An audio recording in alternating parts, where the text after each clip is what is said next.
Hi, I have a stammer. I'm going to try to talk more slowly today because I think in the past I've hurried a bit. So if I talk more slowly, I hope you don't drop off to sleep. Anyway, when somebody arrives somewhere in a wheelchair, it's obvious that this person has a difficulty. So there is time for others to adjust their expectations. But as stammerers generally look fairly normal and often succeed in doing all sorts of things to avoid or hide our stammers, people are surprised when we suddenly block on a word because they aren't sure what the problem is, and we in turn are often embarrassed by our failure to control our speech, and so things kind of turn quiet. But the truth is that if we don't explain to the outside world what it's like to stammer, then few people out there will truly understand, and not much will change for us. I know that if it's hard to speak, then it's hard to explain things. But there are all kinds of people who have awkward or embarrassing conditions who have spoken out about them. Terry Pratchett, for example, has come out about his Alzheimer's. It helps, of course, that he's a celebrity, because he can get on almost any TV program anywhere in the world to talk about it. Wouldn't it be great if a stammerer was to do the same? And 3 years ago, the Big Brother in the UK was won by a guy who had Tourette's. So is there anyone out there who stammers who could do the same kind of job for us? Only when people see and hear stammering will they begin to think about how it can affect a life. From school children being teased and isolated, to the awful struggle of people in their teens and in their early 20s trying to find a job. And then to adults who, after maybe 40 years of stammering, still cannot give full expression to their personalities and abilities. But if we look around, then at the moment there is no politician in the UK who stammers audibly. There are no high-profile leaders in industry who stammer audibly. No celebrity stammers audibly.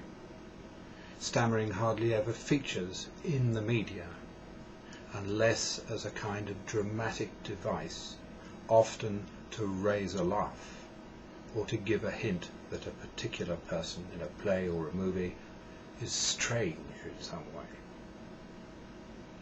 So as a result, we people who stammer are inaudible, invisible, and have virtually no public voice.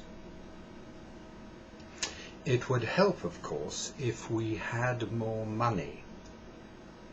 Here are two interesting numbers from the most recent annual accounts of two charities, which show how much they earn from donation and legacies.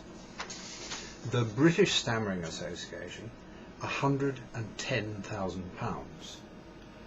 The Donkey Sanctuary, just over £20 million.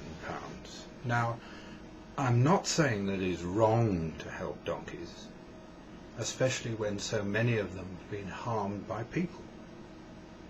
My point is that if you can simply show a picture of a donkey which has been badly treated, people will immediately understand and feel they want to help. But stammering is such a complex thing, so often thought to be our own fault, that it is impossible to explain the reasons for it and the consequences of it in one simple picture.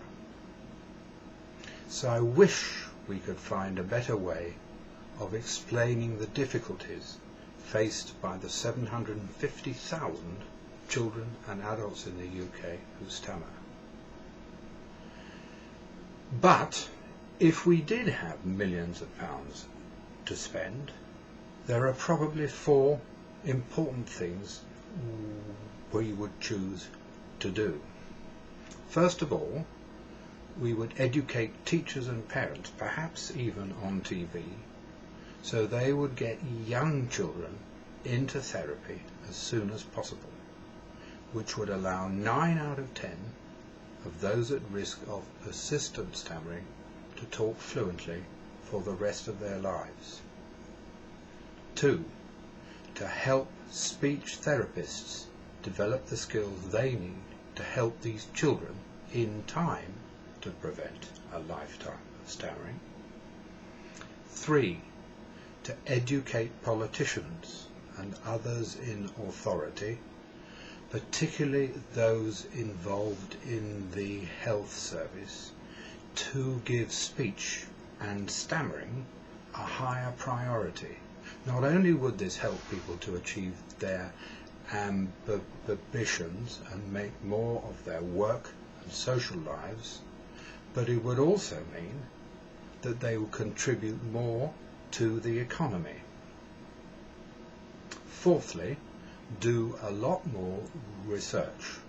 We already know that stammering is a neurological condition, but it is just ridiculous that 80 million people in the world stammer, yet we still don't know exactly why, and there is absolutely no sign of anything which you might describe as a cure.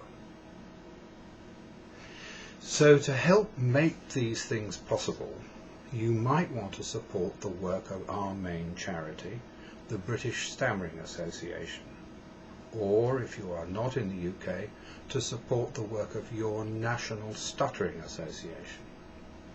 To find out how to do this, please take a look in the information panel on the screen. In the last 2 years or so, I have been really glad to see many more people who stammer putting up the videos here on YouTube. At the same time, I have been struck by how the number of stupid jokes and harmful comments being made by ignorant people has reduced. It has shown what can happen in this rather unreal world. But we also need to think always about the real world out there. And I know that if we continue to speak out, talk about our stammering, and ask others to understand and help, things will change.